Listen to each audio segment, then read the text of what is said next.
welcome to or welcome back to Tiff Reads Books, where I read books and I talk to you about them, but today I want to talk to you about something a little bit different. It's Monday, and it is January 6th, and today, Fable is about to have a town hall this evening, 6 p.m. Pacific Standard Time, about what is going on with their AI moving forward. And before that happens, I wanted to briefly talk about it because I have been hyper-focusing on this. I don't know why, but I have been. It's just been something that I've been extremely interested in, and I've been following it. So I wanted to do a brief summary. I did sign up for the town hall, so I may attend and see what happens, or I just may look at recaps tomorrow. It depends on how busy my day is, but I am really interested in seeing what Fable decides to do, given its popularity recently and how it is kind of like growing, especially here on YouTube. I see tons of booktubers with Fable accounts talking about their book clubs and things like that. So I, this year, decided I was going to try it in the beginning of the year, especially I was seeing the Shelfies over the summer. So basically the Shelfie is like you put a bunch of books on it, and it gives you like a code phrase and it puts them all kind of cute. It's AI generated, and so I was hesitant about it, but I was like, you know what, maybe I can just not do that part, and because I don't like generative AI, because generative AI is trained by stealing art from artists. So I don't like generative AI for lots of reasons, but that's one of the reasons. And part of what's going to happen in this video is we're going to get into part of why I don't like generative AI. So I was also kind of tempted. I was like, oh, maybe I'm going to get rid of my Goodreads this year. Maybe it'll be something that has a little bit of like networking, a little bit of contact, but not a whole lot, in case I decide to step back from Instagram at some point. So a friend of mine on Instagram was like, hey, I made a Fable. And I was like, you know what? All right, I'll make one too. I'll follow you. I'll see if I like it, and we'll go from there. I made one, and I was scrolling around the app, and I was like, oh, this looks kind of like Threads or Twitter. It's a standard social media layout where you can make a post and reply to people. People can reply to your comments. You can have conversations. And I was like, oh, I don't know if that's what I wanted.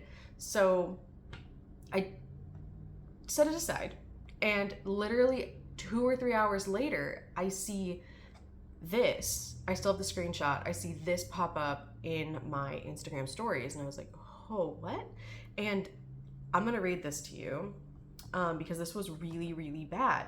I deleted my app right after this. Like, I did a little bit of digging and then deleted it. So this is my like chaotic review of what has happened. This was January 1st, okay, so it's been less than a week. Someone's reader summary. So what Fable does is at the end of the year, they will give you a reader summary based on everything you've read throughout the year. It's like Spotify's Wrapped. There are reasons for that I will go into in a minute. So I was going to get into that, but I decided that it was actually way too long for me to go into it. So if you want me to go into the history of Fable and its CEO and all of the weird stuff that I dug up about the creation of the app, hit the like button, leave me a comment, let me know, and I will do a second video on all of my ridiculously obsessive deep dive. It says my reading stats in Fable, and then it has the little sparkle emoji. The sparkle emoji has had some controversy in the last few days, and I will also explain why right now. So apps are using the sparkle emoji. You'll notice it if you go to the search function on Instagram, if you go to Canva, if you go literally anywhere, there'll be these little sparkles, and then it'll say like something about AI or start, like I think Canva says like little sparkles, and it's like start writing for me. And I'm like, no, thank you, Canva. I just want to make a little layout of my books that I read. I don't want you to do anything for me. With your AI. So these sparkle emojis have been co-opted. They're all slightly different because I'm assuming that they are in some way copyrighted with their AI's name. So one single sparkle emoji has been used basically by companies to indicate that they are using generative AI. This does not mean when somebody like me, who is a millennial, who has been using asterisks for emphasis or whatever for a very long time, uses sparkle emojis around something. It's for emphasis. It's to make it pop. And I started doing that in the last year because literally every app, if I put 2 asterisks around something, it bolds it. And I don't want it bold. Bold is shouting. So it's very much a confusing thing right now, and that's why you're seeing thread posts of people being like, wait, why can't I use sparkle emojis anymore? You can. It's when apps use them, it indicates that they have a generative AI function right here or an AI assistant. Usually, I think on some of them there's like a little wand with sparkles coming out of it, and it's because it's AI magic. And yeah, so that's that controversy. So, so anyway, on this post, there's the little sparkles and it says reader summary, which means it's an AI generated reader summary. These are things we're just supposed to know, apparently. Like, sometimes you can pick them up through context. I picked it up through context. I was like, oh, and I made the connections through all the different things. I assumed this was AI as soon as I saw it, and that made me a little off-put with Fable, because before I saw this one, I saw other ones that weren't bad. I don't like generative AI, so I was like, but everywhere is using it, so maybe it won't be terrible. Foreshadowing. So the dog is sitting here and he wants pets, so that's, my hand is petting him. Hugin he's old man dog gets what he wants. So this reader summary says, Soulful Explorer, your journey dives deep into the heart of Black narratives and transformative tales, leaving mainstream stories gasping for air. Don't forget to surface for the occasional white author, okay? There are so many things wrong with this. So many. The first is, one, Black authors aren't mainstream. And two, surface for the occasional white author. I mean, that's just the tip of the iceberg. I did go to this person's Storygraph. She had her Storygraph link. I don't have her name in the screenshot I'm looking at right now, but I have her name in the screenshot I took. So her thread's name will be on the screen. And she posted her Storygraph, and I went through her books. I was like, maybe she's reading indie authors only, and that's why it says like mainstream. Why it says like leaving mainstream stories gasping for air. I was like, oh, maybe she just reads indie. No, she's reading mainstream, like big 5 published books. So odd. There was another one that came out after this that I have not been able to find. I have it in an Instagram story, so if I can go back and get it, I will screenshot it. I use my phone for filming, so I can't look at these things on my phone while I'm doing this. I apologize. And that one I'm tempted. Is it this one here? Maybe it's this one here. It's a TikTok, so I can't, it's blurry. Okay, so I haven't been able to find an actual like verification that this wasn't a faked one, because the language is so different than the other ones, but it talks about asking someone if they ever pick up cishet white men. And I was like, that language seems a little off from the rest of them, so I don't know if that one was faked just to add to the controversy. But the first one was definitely like a valid thing. There has been another one that came out since with the Shelfie thing. So these have all happened over a period of days. So that first one was January 1st. The Shelfie thing happened, I believe, Friday night. I saw the Shelfie one, and it was a content creator who has a book club on Fable. She posted something that one of her club members and followers had sent her, and essentially they had a problem with the Shelfie thing, and they had reached out to the customer service and not heard back from them. And they had been reading a bunch of indigenous horror authors, Nick Medina and Stephen Graham Jones, for the two covers that I recognized. There are others, but I can't find the screenshot. I will find it before I do this.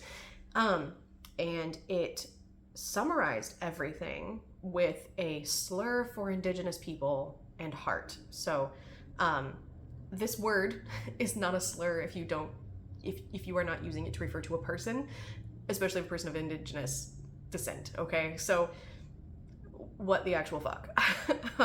But so the generative AI has had a problem.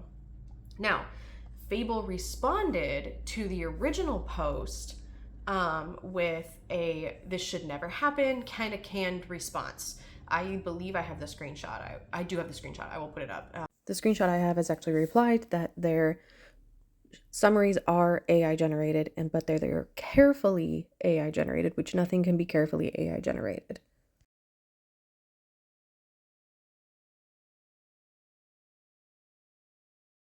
And you can pause to read it, but essentially it was a canned response, and I was like, okay. And I saw that response and I went, deleting the app. So this happened within 3 hours of me making it, and I decided to delete it. Apparently a ton of other people also deleted it. So what Fable did then was, at this point, I believe it's about 3 or 4 days ago at this point, because The videos are up on their TikTok. They did a 5-minute long uncaptioned apology video, and I watched the whole thing. And essentially they were discussing about what they could do moving forward, and that they were going to be removing the reader summary and looking into where the training failed in their AI. So here's the thing.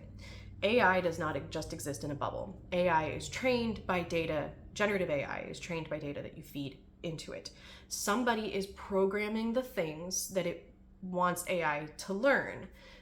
This is why the longer you speak to ChatGPT, the more things change, because it's using your interactions with it to modify its language with you. That's my very basic, I am not a computer scientist, I am a biological scientist understanding, because I do have to do very small amounts of machine learning in my work by feeding training data into a model. So training data, essentially, and that's what happened with the artists over 2 years ago when when ChatGPT and DALL-E and Midjourney were scraping all the art on the internet, and you could still see people's signatures in their generated images. So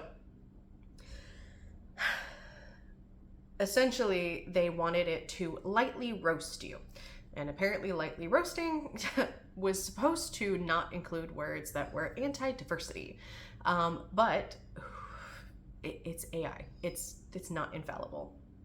It is okay. I'm not upset. The dog is worried about me. So that was kind of that. And then I watched that video, and luckily I had waited long enough to watch it that the second video had come out. So the second video is the one that announced their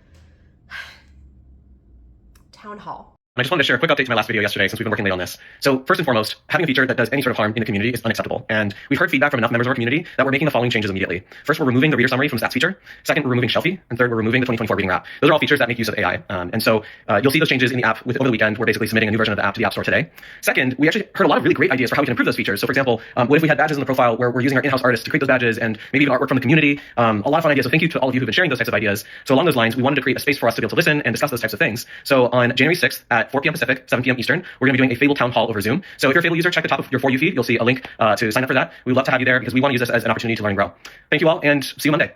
Okay, so Fable said, maybe we'll use our in-house artists as per suggestions from our users to create user badges that would summarize what you guys are reading with a little badge with some artwork that is done by a human. If they do that, they're going to have to be paying someone to go through and look at what people have read and then categorize them by hand. So it means they're still going to be using generative AI, more than likely, to comb through in an algorithm and then put out an output of, this is what this person is reading, so then an artist can make a badge.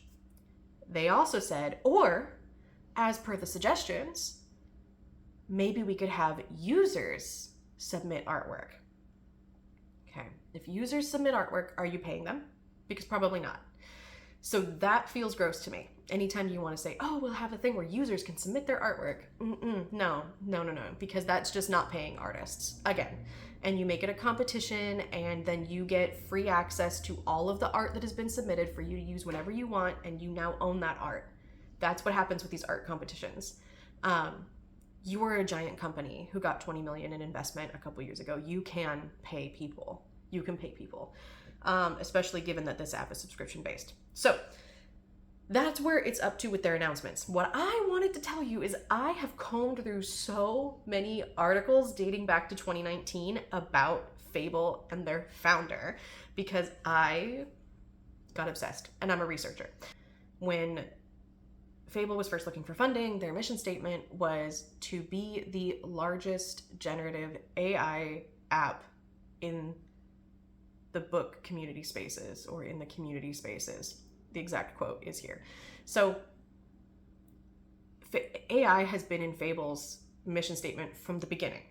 So if Fable is going to be removing AI from their mission statement, I really am curious about where they're planning on going and what they're planning on doing with that investor money, because investors means you have to give them a payout. And if those investors were investing because of the AI, what are they going to be getting now? So where is Fable going to be scraping data from now?